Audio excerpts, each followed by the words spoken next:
매일 아침 하나님과 함께 누리는 하늘의 양식 오늘 만나.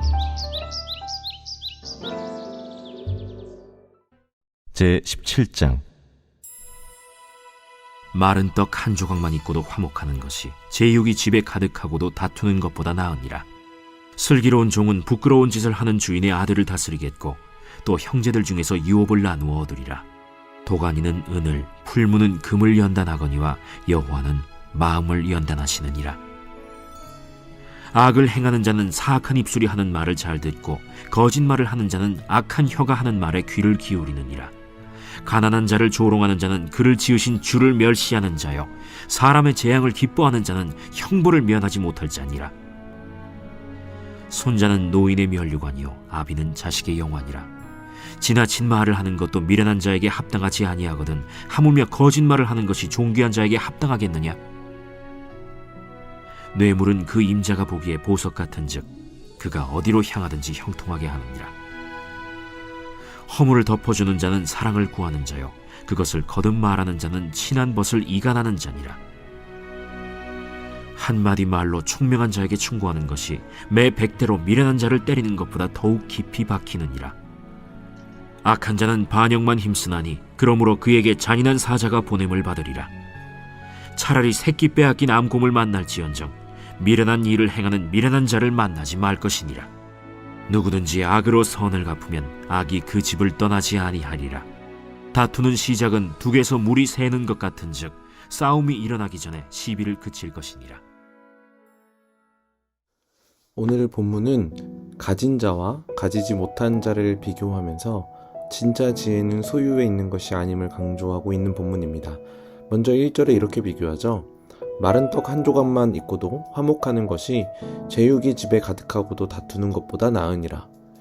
가난으로 대표되는 마른 떡 한 조각만 있는 집과 부유함으로 대표되는 제육이 가득한 집이 등장합니다. 여기서 말하는 제육이 있는 집은 고기가 있는 것을 가리킬 텐데 이방 종교의 제물로 바치던 고기를 가리킵니다. 제사로 바치는 제물은 가장 좋은 것으로 바쳤었겠죠. 그래서 이 비유가 2절로 이어집니다. 형제들 중에서 유업을 나누어 얻으리라. 부유한 집의 형제들이 유업을 나눌 때 일어나는 다툼을 가리킬 것입니다. 부유하더라도 풍족하더라도 가정이 화목하지 못하고 다툰다면 부유함이 아무런 의미가 없음을 오늘 본문은 교훈하고 있는 것이죠. 그래서 가난하더라도 좀 부족하더라도 화목하고 그 안에 사랑이 가득하다면 그걸로 충분히 만족하며 행복하게 살 수 있음을 오늘 본문은 강조하고 있습니다. 그래서 비록 종이라도 지혜롭다면 주인의 아들을 다스린다라고 2절 앞부분은 말씀하고 있죠. 결국 행복과 진정한 성공은 부유함에서 오는 것이 아니라 여호와를 경외하는 지혜로부터 시작됨을 우리는 기억해야 할 것입니다. 이러한 차원에서 우리는 비록 가진 것이 없을지라도 조금 힘들고 어려운 상황이 우리에게 찾아올지라도 그 모든 과정이 우리를 연단하셔서 더욱 성장하게 하실 하나님의 계획임을 기억할 필요가 있는 것이죠. 3절에 이렇게 말합니다. 도가니는 은을, 풀무는 금을 연단하거니와 여호와는 마음을 연단하시느니라. 도가니와 풀무에서 더욱 순수한 은과 금이 나오듯이 우리에게 놓인 모든 상황들도 우리를 더욱 정결케 하기 위한 하나님의 연단임을 기억하며 여호와를 경외하는 삶으로 더욱 나아가야 할 것입니다. 결국 여호와를 경외하는 참된 지혜의 삶으로 나아가기 위해서 교훈하는 지혜자는 악한 자의 특징에 대해서 이렇게 설명합니다. 4절과 5절에 보시면 그 특징이 먼저 등장하는데요. 악한 자는 사악한 입술이 하는 말을 잘 듣고 거짓말을 하는 자는 악한 혀가 하는 말에 귀 기울입니다. 가난한 자를 멸시하는 자도 있고 사람의 재앙을 기뻐하는 자도 있습니다. 그런데 그러한 악을 행하는 자들이 받는 보응이 무엇일까요? 형벌을 면하지 못할 자니라. 하나님의 심판을 결코 피할 수 없는 자라고 얘기합니다. 그리고 무엇보다 사람을 멸시하는 건 하나님을 멸시하는 것이라고 본문은 정확하게 교훈하고 있죠. 결국 여호와를 향한 경외는 이웃을 향한 긍휼과 사랑으로 함께 나타난다라는 것입니다. 우리는 하나님만 신경 쓸 때가 많습니다. 하나님 앞에 부끄럽지 않으면 그것으로 만족하죠. 그러면서 사람들에게 보이는 시선은 신경 쓰지 않습니다. 그러나 성경은 일관되게 강조하며 교훈합니다. 하나님에게도 칭찬받아야 하고 사람에게도 칭찬받아야 한다고. 특히 예수님께서는 지극히 작은 자에게 한 것이 내게 한 것이라 이렇게 말씀하시기도 했습니다. 우리는 이 사실을 기억하여야 합니다. 하나님을 향한 수직적인 경외감 뿐만 아니라 이웃을 향한 수평적인 사랑도 보여주어야 하는 것이죠. 이러한 악한 자의 특징을 오늘 본문은 계속해서 말씀합니다. 먼저 7절에 보면 거짓말을 하는 자는 존귀한 자에게 합당하지 않다라고 말하면서 거짓을 말하는 악한 자에 대해 말하고 있죠. 8절에는 뇌물을 받는 자에 대해서 말하면서 그 사람이 형통해 보이지만 실제로는 그렇지 않음에 대해서 말씀합니다. 9절에는 남의 허물을 거듭 말하면서 이간하는 자에 대해서 말하고 있죠. 10절에서는 매 100대로 미련한 자를 때려도 총명한 자와는 다르게 깊이 박히지 않는다라고 얘기합니다. 미련한 자는 아무리 잘 교훈할지라도 잘 박히지 않는다는 것에 대해서 말씀하는 거죠.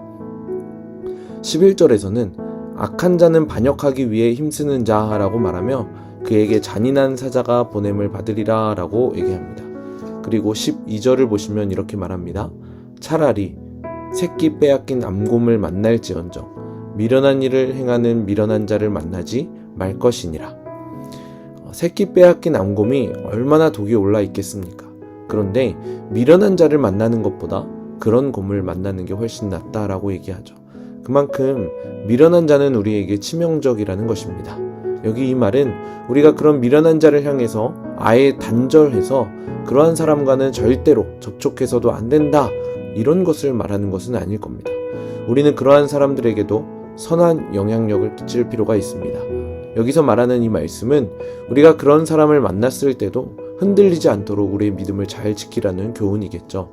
그래서 우리는 평소에 슬기로운, 무엇보다 지혜로운 자가 되어야 하며 무엇보다 여호와를 경외하는 것이 지혜의 근본이라는 사실을 기억해야 할 것입니다. 그러면서 우리는 여호와를 경외하는 삶을 살아야 할 필요가 있겠죠. 그러면 우리는 어떠한 상황이 찾아올지라도 결코 흔들리지 않고 여호와를 향한 믿음, 이것을 잘 간직할 수 있게 됩니다. 14절에 보면 이렇게 말씀합니다. 다투는 시작은 둑에서 물이 새는 것 같은즉 싸움이 일어나기 전에 시비를 그칠 것이니라. 다투는 시작은 둑에서 물이 새는 것 같이 아주 미미하지만 결국 둑을 무너뜨리게 만듭니다. 그래서 애초에 그 구멍을 잘 막는 것이 너무나 중요하죠. 이것이 바로 여호와를 경외하는 것입니다. 사랑하는 우리 성도님들이 여호와를 경외하시길 주님의 이름으로 축복합니다.